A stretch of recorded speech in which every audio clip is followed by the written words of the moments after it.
Modernizácia cesty 2/564 z Levíc do Demandic je dokončená. Jej súčasťou bolo okrem zrekonštruovania cestnej komunikácie aj úpravy chodníkov a autobusových zastávok, pričom dokopy sa zmodernizovala cesta v dĺžke približne 18 kilometrov. Obnovu povrchu vozovky preto tvorí viac ako 100 000 metrov štvorcových nových asfaltových vrstiev. V priebehu pol roka je to 8. úsek, ktorý odozdávame obyvateľom Nitrianskeho samosprávneho kraja, no a tento úsek Levice-Demandice, ktorý má skoro 18 km, robila pre nás spoločnosť Viacorp. Tento úsek prechádzal cez viaceré obce, Kalinčiakovo, Čánkov a aj obec Santovka.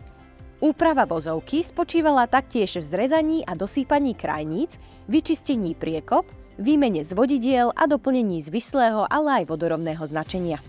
A musím povedať, že aj po rozhovore so starostami, s primátorom mesta, s obyvateľmi obce, kde sa robili tieto rekonštrukčné práce, tak musím povedať, že naozaj veľmi kvitovali prácu tejto spoločnosti. Som nesmierne rád, že aj ja som mal možnosť týchto ľudí spoznať vedenie tejto spoločnosti a pevne verím, že aj v blízkej dobe a niekedy v budúcnosti, že sa nám podarí ešte so spoločnosťou Viacorp niečo spoločne doriešiť a vyriešiť.